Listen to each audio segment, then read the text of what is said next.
Hi மக்கா, எல்லாரும் எப்படி இருக்கீங்க? நீங்க எல்லாரும் நல்லா இருக்கீங்கன்னு நம்புறோம். இது நம்ம சேனல் வளவளன்னு பேசுவோம். இப்போ நான் சொன்னேன்ல, ஒரு ஃபங்க்ஷன்னு போன வீடியோவில் நான் சொல்லியிருந்தேன். எங்கள் மாமா பொண்ணுக்கு அந்த ஃபங்க்ஷனுக்கு நாங்கள் வந்திருக்கோம், நாமக்கல் வந்திருக்கோம். ஹோட்டல் தான் புக் பண்ணியிருந்தாங்க. நாகர்கோயிலேருந்து நிறைய பேர் வரணுமோ அவங்களுக்கு வேண்டி தனியாக ரூம் போட்டிருந்தோம். அங்கே ஒரு மினி ஹாலும் இருந்து அங்கே வச்சு தான் ஃபங்க்ஷன் எடுத்தோம். இதுலேயே 3 ஹால் இருக்குதுன்னு சொன்னாங்க. மேரேஜுக்கு தனியாக, என்கேஜ்மெண்ட் தனியாக, ரிசப்ஷன் தனியாக அப்படிலாம் தனித்தனியாக இருக்குது. நாங்கள் ஈவினிங் தான் ஃபங்க்ஷன் வச்சுருந்தாங்க. ஏன்னா மார்னிங் ஹால் கிடைக்கல, அதனால் ஈவினிங் வச்சுருந்தாங்க. நாங்கள் ஆனால் மார்னிங்கே இங்கே ரூமுக்கு வந்துட்டோம். நாங்கள் இப்போ மாமா வீட்டிலேருந்து எல்லோரும் வேன்லேருந்து கிளம்பி ரூமுக்கு வந்தோம். ரூமுக்கு வந்தப்போ ஹோட்டல் சுற்றி பார்த்துட்டு இருந்தோம். செமையாக இருந்து மத்தியானம் சாப்பாடு எல்லாமே அங்கே தான் எங்களுக்கு. இங்கே ரூமில் ஸ்டே பண்ணியிருந்தவங்களுக்கு மட்டும் காலையில் மத்தியானம் ஃபுல் டைம் அவங்களுக்கு அங்கே சாப்பாடு. எங்களுக்கு மத்தியானத்தில் தான் மீல்ஸ்லேருந்து ஸ்டார்ட் பண்ணாங்க. ஈவினிங்கும் எங்களுக்கு 2 நேரம் தான். இப்போ மேலே எல்லோரும் இருக்காங்களா, அவங்கள பார்க்க போகலான்னு வந்தோம். அவங்க பஸ்ஸை அன்றைக்கி நாகர்கோயிலேருந்தே பஸ் அரேஞ்ச் பண்ணியிருந்தாங்க. அதில் தான் எல்லோரும் வந்திருந்தாங்க. ஈவினிங் தானே ஃபங்க்ஷன், அதனால் காலையில் எல்லோரும் சாப்பிட்டு எல்லாம் ரூமில் ஸ்டே பண்ணியிருக்கு. ரூம் செம்மையாக இருந்து ஃபுல் ஏசி, பெட்டெல்லாம் தனித்தனியாக இருந்து சூப்பராக இருந்து. நாங்கள் அத்தை கூடலாம் போய் உட்காந்துருந்தோமோ அப்போ பார்த்தோம் ரூம் செம்மையாக இருந்து. அதான் எல்லோரும் சேர்ந்துருந்தோம். ரொம்ப ஜாலியாக இருந்து. மாமா, அத்தை, எல்லோரும், பெரியம்மா எல்லோரும் சேர்ந்துருந்தோம். நல்லா ஜாலியாக இருந்து.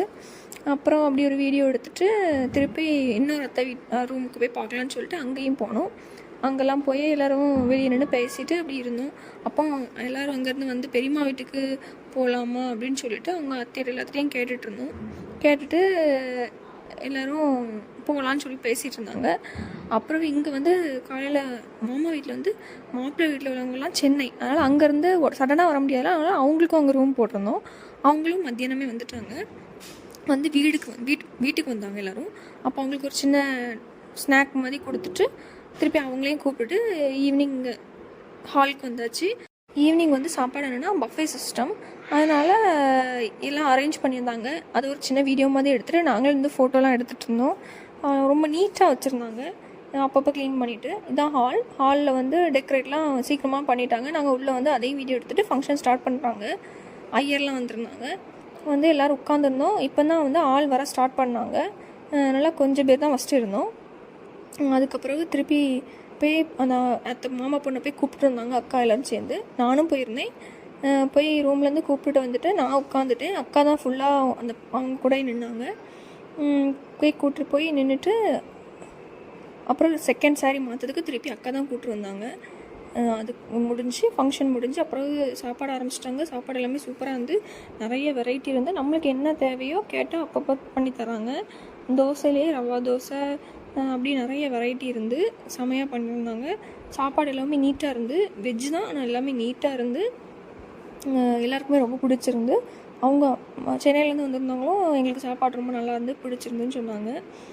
நிறைய வெரைட்டி இருந்து கொத்து புரோட்டா, அப்புறம் கார்ன்லேயே ஃப்ரை மாதிரி பண்ணியிருந்தாங்க. அது ரொம்ப நல்லா இருந்து.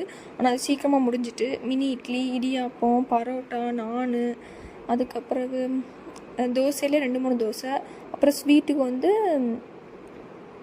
ரசகுல்லா, அப்புறம் குலாப் ஜாமுன் அப்படி நிறைய இருந்து. நான்வெஜ்ஜுன்னு எதுவுமே இல்லை. நான்வெஜ் யாருமே அங்கே நாகர்கோயிலேருந்து எங்கள் ஆட்சியில் பாதி பேர் நான்வெஜ் சாப்பிட மாட்டாங்க, மாமாவும் சாப்பிட மாட்டாங்க. அதனால் நான்வெஜ்ஜு வைக்கலை. இதெல்லாம் சாப்பிட்டு முடிச்சுட்டு அப்புறம் ட்ரிங்க் வச்சுருந்தாங்க. ஏதாவது ஜூஸ் அப்படி ஏதாவது வச்சுருந்தாங்க. அப்புறம் ஐஸ்கிரீம்லாம் வச்சுருந்தாங்க. அப்புறம் நாகர்லேருந்து அவங்க எல்லோரும் கிளம்புனாங்க. நாங்கள் வெயிட் பண்ணிகிட்டு இருந்தோம். எங்களுக்கு பக்கம் தானே பெரியம்மா வீடு, அதனால் நாங்கள் வெயிட் பண்ணிகிட்டு இருந்தோம். எல்லோரும் கிளம்புன அப்புறம் தான் நாங்கள் வந்தோம். இதோட வீடியோ முடிஞ்சுது. ஃபங்க்ஷன் ரொம்ப நல்லா இருந்து. நீங்கள் எங்கள் ட்ரெஸ்ஸை பார்த்துருப்பீங்கன்னு நினைக்கிறேன். தேங்க்யூ.